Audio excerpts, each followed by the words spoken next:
Educated dad thought I went to school to learn to be a ship's officer. Rich dad knew that I went to school to study international trade. So as a student, I made cargo runs, navigating large freighters, oil tankers, and passenger ships to the Far East and the South Pacific. Rich dad emphasized that I should stay in the Pacific instead of taking ships to Europe because he knew that the emerging nations were in Asia, not Europe. While most of my classmates, including Mike, were partying at their fraternity houses, I was studying trade, people, business styles, and cultures in Japan, Taiwan, Thailand, Singapore, Hong Kong, Vietnam, Korea, Tahiti, Samoa, and the Philippines. I was partying also, but it was not in any frat house. I grew up rapidly.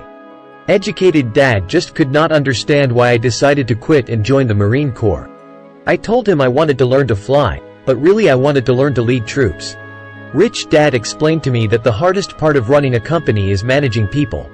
He had spent 3 years in the army. My educated dad was draft exempt. Rich dad valued learning to lead men into dangerous situations. Leadership is what you need to learn next, he said. If you're not a good leader, you'll get shot in the back, just like they do in business. Returning from Vietnam in 1973, I resigned my commission, even though I loved flying. I found a job with Xerox Corp. I joined it for one reason, and it was not for the benefits.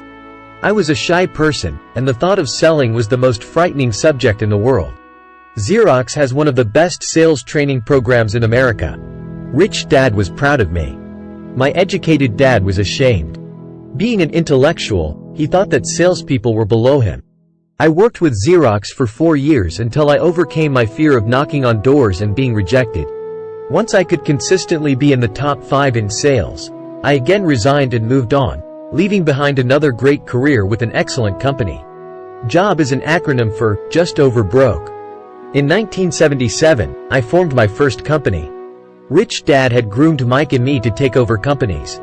So I now had to learn to form them and put them together. My first product, the nylon and Velcro wallet, was manufactured in the Far East and shipped to a warehouse in New York, near where I had gone to school. My formal education was complete, and it was time to test my wings. If I failed, I would go broke. Rich dad thought it best to go broke before 30. You still have time to recover, was his advice. On the eve of my 30th birthday, my first shipment left Korea for New York. Today, I still do business internationally.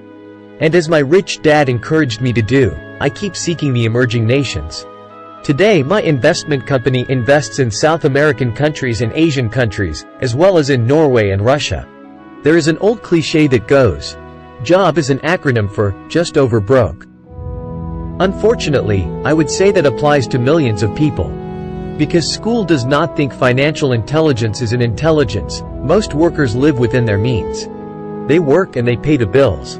There is another horrible management theory that goes, workers work hard enough to not be fired, and owners pay just enough so that workers won't quit. And if you look at the pay scales of most companies, again I would say there is a degree of truth to that statement. The net result is that most workers never get ahead. They do what they've been taught to do, get a secure job.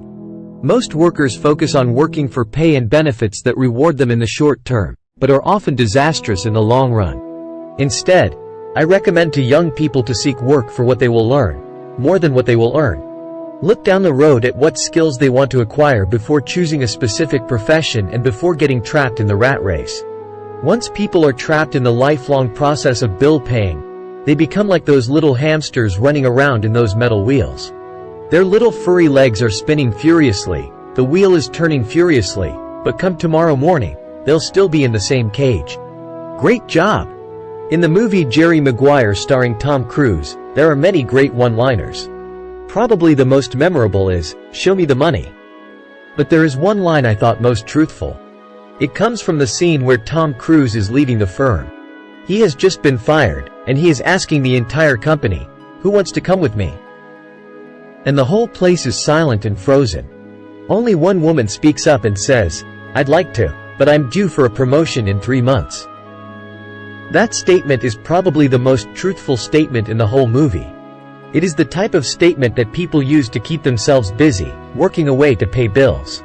I know my educated dad looked forward to his pay raise every year, and every year he was disappointed. So he would go back to school to earn more qualifications so he could get another raise. Then, once again, there would be another disappointment. The question I often ask people is, where is this daily activity taking you? Just like the little hamster, I wonder if people look at where their hard work is taking them. What does the future hold? In his book The Retirement Myth, Craig S. Carpel writes, I visited the headquarters of a major national pension consulting firm and met with a managing director who specializes in designing lush retirement plans for top management. When I asked her what people who don't have corner offices will be able to expect in the way of pension income, she said with a confident smile, the silver bullet. What, I asked, is the silver bullet? She shrugged and said, if baby boomers discover they don't have enough money to live on when they're older, they can always blow their brains out. Carpel goes on to explain the difference between the old defined benefit retirement plans and the new 401k plans that are riskier. It is not a pretty picture for most people working today. And that is just for retirement. Add medical fees and long-term nursing home care and the picture is frightening. Already, many hospitals in countries with socialized medicine need to make tough decisions such as, who will live, and who will die. They make those decisions purely on how much money they have and how old the patients are. If the patient is old, they often will give the medical care to someone younger. The older poor patient gets put to the back of the line. Just as the rich can afford better education, the rich will be able to keep themselves alive, while those who have little wealth will die. So I wonder, are workers looking into the future or just until their next paycheck, never questioning where they are headed? When I speak to adults who want to earn more money, I always recommend the same thing. I suggest taking a long view of their life. Instead of simply working for the money and security, which I admit are important, I suggest they take a second job that will teach them a second skill. Often I recommend joining a network marketing company, also called multi-level marketing, if they want to learn sales skills. Some of these companies have excellent training programs that help people get over their fear of failure and rejection, which are the main reasons people are unsuccessful. Education is more valuable than money, in the long run.